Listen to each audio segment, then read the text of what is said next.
President Trump today sounding very hopeful about getting a tax bill through Congress next week. Is this long, painful process of Beltway sausage making finally coming to a successful end? Let's ask our friend, former presidential hopeful and Forbes media chairman, and I should say the Mr. Flat Tax himself, Steve Forbes. Well, of course, there's no flat tax here, by the way. We're going from 7 brackets to 7 brackets. So this whole simplification thing is gone, but we're going to have this very significant reduction in corporate rate. There is going to be a little reduction at the top rate. What do you think? On the corporate side, if they haven't messed up in the fine print for making sure overseas we don't play games, companies don't play games, that's pretty good. Getting that rate down to 21. The pass-through, they finally fixed that, knocking 10 points off of that. Expensing, all to the good. It's the individual side you get a mixed bag. But the final version looks like it's better than what they had 2 or 3 weeks ago. They got the top rate down a little bit. On the Senate side, on the brackets, they're better than the brackets from the House side, even though they had more brackets. Most people do better on the Senate brackets and on the House brackets. So what could have been a bad on the personal side, But it was ugly. I mean, there was an ugliness to the whole process. What we didn't see, by the way, when we have all of our reporter stand-ups and everything, were the thousands, and I'm told literally thousands of lobbyists inside the Beltway banging down doors of congressmen and senators trying to get their little points across. Do you think that messed things up? Well, what they did starting on the House side is they put in these nasty little provisions that ended up raising taxes for people, and the lobbyists came in and tried to. But it seems that a lot of them got taken out.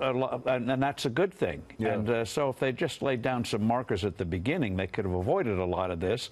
But hey, and on the Senate side, they took Justice Roberts seriously, called the individual mandate a tax, and therefore repealed it. I wish they'd use the word make Obamacare voluntary instead of removing the individual mandate. People like voluntary choices.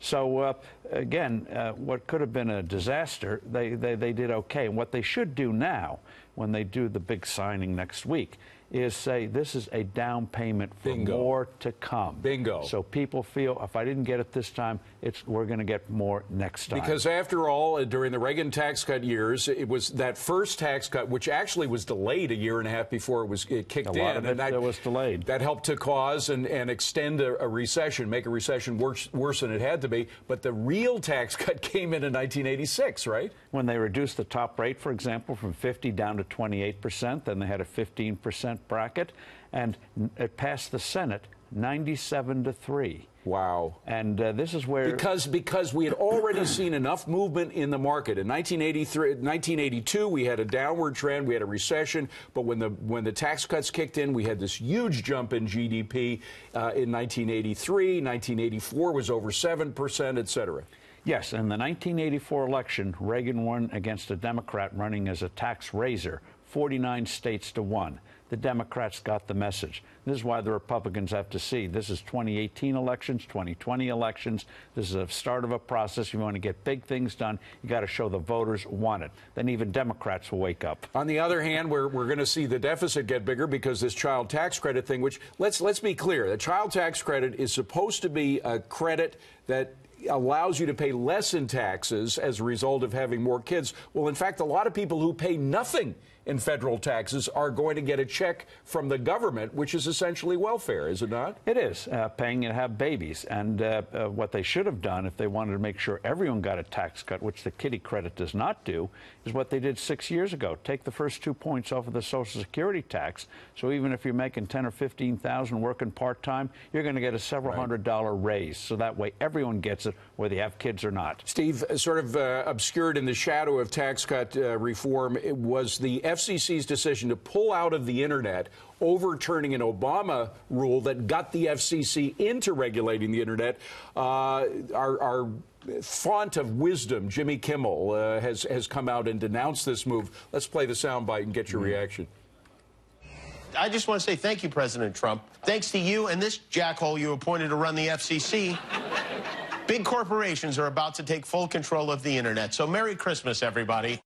With all deference to Jimmy Kimmel, Google, Netflix, Amazon, you already have big business into the Internet. So the point is the FCC pulling out is going to allow companies, particularly small companies, have a lot more freedom to do what they need to make money on the internet, right? It restores the internet to the flexibility that made it the envy of the world, starting really in the 1990s when we made the decision not to tax the internet, not to crush it with 1930 styles regulation. President Obama went backwards. Now we're getting there. Jimmy Kimmel should stick to slapstick and not federal communications law. And by the way, as Neil Cavuto was asked the other day on Fox, don't you pay a higher price for a big cannoli? Yes, if the cannoli's bigger, you pay more. You want 2 pizzas, you pay more. One other thing, which is for those people who think that the FCC will make the internet more efficient, back in 1947, AT&T came up with a plan to develop cell phone technology. Guess who killed the idea? It was the FCC. We could have had cell phones 40 years before the time that we did, but the FCC said the problem with cell phones is they'd only benefit a few rich people.